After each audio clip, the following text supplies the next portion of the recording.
कहानी की शुरुआत होती है सन 1962 से, जहां हमें पैसिफिक ओशियन के बीचों बीच एक बहुत ही बड़ा शिप दिखाया जाता है, जिसका नाम एंटोनिया गजा है। इस शिप पर टोटल 600 पैसेंजर्स मौजूद हैं, जो न्यूयॉर्क की तरफ जा रहे हैं। इस शिप में पार्टी चल रही होती है, जहां एक बहुत ही खूबसूरत सिंगर गाना गा रही होती है, और सभी लोग उस सिंगर के गाने को एंजॉय करते हुए मजे से डांस कर रहे होते हैं। शिप पर मौजूद सभी लोग बहुत ज्यादा खुश थे, लेकिन इन्हें पता नहीं था कि कुछ मिनट बाद उनके साथ कुछ ऐसा होने वाला है जिसके बारे में सोचने से भी डर लगता है। तभी हम देखते हैं कि एक आदमी इंजन रूम से एक लीवर ऊपर की तरफ उठाता है। लीवर के ऊपर उठते ही एक तेज नुकीला वायर टाइट होकर सब लोगों के आर पार चला जाता है। देखते ही देखते सब लोगों के बॉडी के दो टुकड़े होने लगते हैं। ये एक बहुत ही दर्दनाक माहौल था, जहां चारों तरफ खून ही खून फैला हुआ था। एक बच्ची जिसका नाम केटी है, वह बच जाती है क्योंकि उसकी हाइट कम थी, जिस वजह से वायर उसके सर के ऊपर से होता हुआ गुजर जाता है।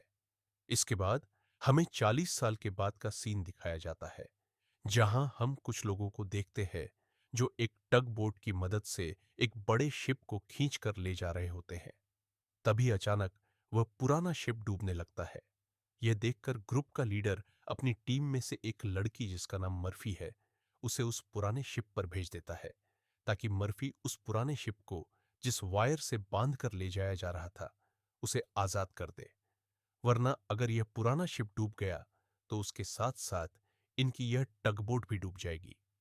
मर्फी जब उस पुराने शिप पर पहुंचती है तो उसे पता चलता है कि पुराने शिप के निचले हिस्से में दरार पड़ चुकी है, जिस वजह से शिप में तेजी से पानी भरता जा रहा है और अगले 5 मिनट में यह शिप पानी में डूब जाएगा। मर्फी यह बात अपनी टीम के लीडर को बताती है। यह सुनकर टीम का लीडर मर्फी को ऑर्डर देता है कि जिस वायर से हम इस शिप को खींच रहे हैं, उस वायर को आजाद कर दो और फौरन वहां से निकलकर हमारे पास डक बोर्ड पर पहुंचो, क्योंकि हम इस पुराने शिप को छोड़कर जाने वाले हैं। तभी टीम के दो और साथी भी मर्फी के पास पहुंच जाते हैं, और वह भी मर्फी को बाहर निकलकर शिप को छोड़ने के लिए कहते हैं। लेकिन इस शिप को ढूंढने में उन्हें 3 महीने लगे थे, जिस वजह से मर्फी इतनी आसानी से इस शिप को छोड़कर नहीं जाने वाली थी। वो शिप को बचाने के लिए नीचे पानी में कूद जाती है, जिसे देखकर ऊपर बैठे दो साथी भी औजार लेकर मर्फी के पीछे कूद जाते हैं। ये तीनों जैसे तैसे करके शिप को डूबने से पहले ही उसकी दरार पर वेल्ड करके शिप को डूबने से बचा लेते हैं, और इस शिप को ये लोग मार्केट में बेचकर बहुत सारा पैसा बना लेते हैं, और ये पैसा टीम का लीडर सभी लोगों में बराबर बराबर बांट देता है। यही जैक नाम का एक आदमी इन लोगों पर काफी देर से नजर रखे हुए था और इन सब की बातें सुन रहा था। उसे पता चल जाता है कि यह लोग समुद्र में जो शिप गायब हो जाते हैं, यह लोग उन शिप्स को ढूंढ निकालकर मार्केट में बेचकर पैसा कमाते हैं।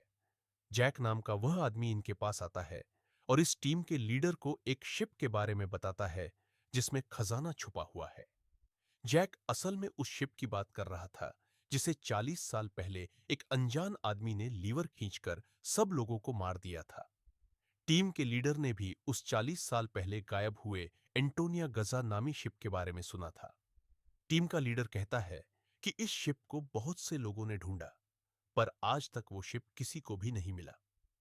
जैक टीम के लीडर से कहता है कि मुझे पता है कि वह शिप समुद्र के किस हिस्से में है। अगर हम इस शिप को लाकर मार्केट में बेचेंगे तो हम रातों रात अमीर हो जाएंगे। पैसों का सुनते ही ग्रुप के सारे लोग इस मिशन के लिए तैयार हो जाते हैं, और अगले ही दिन यह लोग अपने टग बोट में उस एंटोनिया गजा नाम की शिप को ढूंढने निकल पड़ते हैं। कई दिनों के सफर के बाद यह लोग समुद्र के एक बहुत ही वीरान जगह पर पहुंच जाते हैं, जहां टीम के एक आदमी को किसी शिप के आसपास होने का सिग्नल मिलता है। ये लोग समझ जाते हैं कि वह शिप जो आज से 40 साल पहले खो गया था, वह यहीं कहीं पर है। थोड़ा ही आगे बढ़ने पर इनके सामने एक बहुत ही बड़ा शिप आ जाता है। यह वही शिप है जिसे हमने कहानी की शुरुआत में देखा था, और यह शिप पिछले 40 सालों से समुद्र में गायब हो गया था। इस शिप को देखकर ये सभी लोग बहुत ज्यादा खुश हो जाते हैं और उन्हें लगता है कि इस शिप को बेचकर ये लोग मालामाल हो जाएंगे। अब टीम का लीडर दो लोगों को डग बोट में ही रहने के लिए कहता है और खुद कुछ साथियों के साथ उस पुराने शिप की जांच के लिए अंदर चला जाता है। अंदर जाते ही इन लोगों को बहुत ही अजीब सी आवाज आने लगती है, जिसे सुनकर ये लोग घबरा जाते हैं। इसके बाद टीम का लीडर अपने साथियों को आगे बढ़ने के लिए कहता है। यह लोग उस आवाज को फॉलो करते हुए एक बड़ी सी घड़ी के पास पहुंचते हैं, जहां यह लोग देखते हैं कि उस घड़ी का कांटा अभी भी हिल रहा है। कुछ देर बाद अचानक उस घड़ी का कांटा रुक जाता है। यह देखकर उन्हें कुछ अजीब लगता है।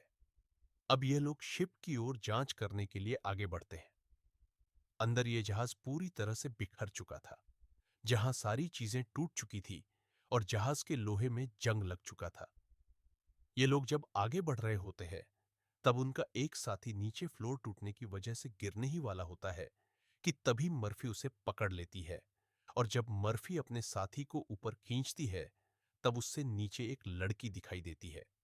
यह वही लड़की है जो आज से 40 साल पहले, यानी कि सन 1962 में शिप में अकेली बची थी, जिसके सिर के ऊपर से वायर गुजरा था। लेकिन हैरान करने वाली बात यह थी कि 40 साल बाद भी उसकी उम्र उतनी ही थी, जिसका मतलब यह है कि यह उस लड़की की आत्मा है। मर्फी उस लड़की को जब दोबारा देखती है, तो वह लड़की अचानक कहीं गायब हो जाती है। अब यह लोग जैसे तैसे करके अपनी साथी को ऊपर की ओर खींच देते हैं। यहां मर्फी को कुछ समझ नहीं आता कि उसने जो देखा वह सच था या फिर कोई वहम। लेकिन यह सब देखकर मर्फी बहुत ज्यादा डर जाती है। अब यह शिप बहुत ही ज्यादा बड़ा था, इसीलिए यह लोग इसे और एक्सप्लोर करने लगते हैं और चलते चलते शिप के मेन कैबिन तक पहुंच जाते हैं, जहां जांच करते हुए उन्हें एक डिजिटल वॉच मिलती है। यह देखकर ये लोग कंफ्यूज्ड हो जाते हैं, क्योंकि आज से 40 साल पहले इस तरह की डिजिटल वॉच नहीं हुआ करती थी। और इस वॉच को देखकर यह लोग समझ जाते हैं कि जरूर हमसे पहले भी यहां कुछ लोग आ चुके हैं। इसके बाद ये सब वापस अपने टगबोट पर आते हैं और टीम का लीडर डिसाइड करता है कि अगले दिन हम इस शिप को टगबोर्ड से बांध कर ले जाएंगे। अगली सुबह उन्हें पता चलता है कि शिप में एक बहुत बड़ा होल है, जिसकी वजह से धीरे धीरे शिप पानी में डूब रहा है। टीम का लीडर कहता है कि इस हालत में शिप को टग बोर्ड से बांधकर ले जाना नामुमकिन है, क्योंकि शिप में ढेर सारा पानी जमा हो चुका है। पानी की वजह से शिप का वजन कई गुना बढ़ चुका है। इसीलिए इस पुराने शिप को टग बोर्ड से बांधकर ले जाना एक बेवकूफी होगी। अब ये लोग डिसाइड करते हैं कि पहले हम शिप के होल को वेल्ड करके बंद करेंगे और फिर शिप के अंदर मौजूद सारा पानी निकालकर इसे टग बोर्ड से बांध कर ले जाएंगे। कैप्टन की बात सबको ठीक लगती है, जिसके बाद यह सभी अपने अपने काम पर लग जाते हैं। कुछ साथी शिप के होल को रिपेयर करने में लग जाते हैं और कुछ शिप के अंदर मौजूद खजाना ढूंढने में लग जाते हैं। मर्फी खजाने की जांच में आगे बढ़ते हुए एक स्विमिंग पूल के पास पहुंचती है। स्विमिंग पूल को देखकर वह हैरान रह जाती है, क्योंकि स्विमिंग पूल पर ढेर सारे गोलियों के निशान थे। अब वह स्विमिंग पूल से जब ऊपर की तरफ आ रही होती है, तभी एक बार फिर से वह लड़की मर्फी के सामने आ जाती है, जिसे देखकर डर के मारे मर्फी वापस नीचे पूल में गिर जाती है। उसका सर तेजी से स्विमिंग पूल के फ्लोर से टकराता है और खून निकलना शुरू हो जाता है। पर स्विमिंग पूल उसके खून को अब्सॉर्ब कर लेता है। मर्फी एक बार फिर से जब ऊपर देखती है, तो वह लड़की वहां नहीं थी और अब वहां पर जैक होता है। जैक मर्फी को स्विमिंग पूल से बाहर निकालने में मदद करता है। बाहर निकलते ही मर्फी जैक से कहती है कि मैंने अभी अभी यहां पर एक लड़की देखी है, लेकिन पता नहीं वह अचानक कहां गायब हो गई। जैक मर्फी से कहता है कि यह तुम्हारा वहम होगा, यहां पर कुछ भी ऐसा नहीं है। इसके बाद ये दोनों आगे बढ़ते हैं और इन दोनों के यहां से जाने के बाद स्विमिंग पूल पूरी तरह से खून से भर जाता है। दूसरी तरफ टीम के लीडर को उस पुराने शिप के कैप्टन का रूम मिल जाता है। टीम का लीडर जब रूम के अंदर जाता है, तो रूम काफी बुरी हालत में था। रिसर्च करने पर टीम के लीडर को वहां पर कुछ भी खास नहीं मिला। जब टीम के लीडर की नजर सामने टेबल पर पड़ती है, तो वह देखता है कि टेबल पर एक शराब की बोतल और ग्लास में किसी ने पैक बनाकर रखा है। यह सब देखकर ऐसा लग रहा था जैसे अभी-अभी कोई शराब पीकर चला गया हो। टीम का लीडर जैसे ही इस ग्लास को उठाकर पीने वाला होता है, तब उसकी नजर सामने लगे शीशे पर पड़ती है और शीशे में टीम के लीडर को इस पुराने शिप का कैप्टन दिखाई देता है। यह देखकर टीम का लीडर बहुत ज्यादा डर जाता है और उसके हाथ से शराब की ग्लास गिरकर टूट जाती है और टीम का लीडर डर के मारे वहां से निकल जाता है। इस शिप पर सभी के साथ अजीबोगरीब इंसिडेंट्स हो रहे थे। टीम का एक साथी जिसका नाम मार्क है, उसे शिप पर किसी लेडी सिंगर के गाने की आवाज सुनाई देने लगती है। वह उस आवाज को फॉलो करते हुए शिप के ग्राउंड एरिया में पहुंच जाता है, जहां पर वह लेडी सिंगर भी मौजूद होती है। यह वही सिंगर थी जिसे हमने कहानी की शुरुआत में देखा था। दूसरी तरफ मर्फी और जैक आगे बढ़ते हुए एल्ड्री रूम से बाहर जाने वाले गेट को जैसे ही खोलते हैं, तभी अंदर जमा हुआ सारा पानी उनके ऊपर आ जाता है, जिसमें कई सारे लोगों की डेड बॉडीज थी। मर्फी और जैक डर के मारे वहां से आगे बढ़ने लगते हैं। आगे बढ़ते हुए उनके सामने एक कैबिन का दरवाजा खुलता है।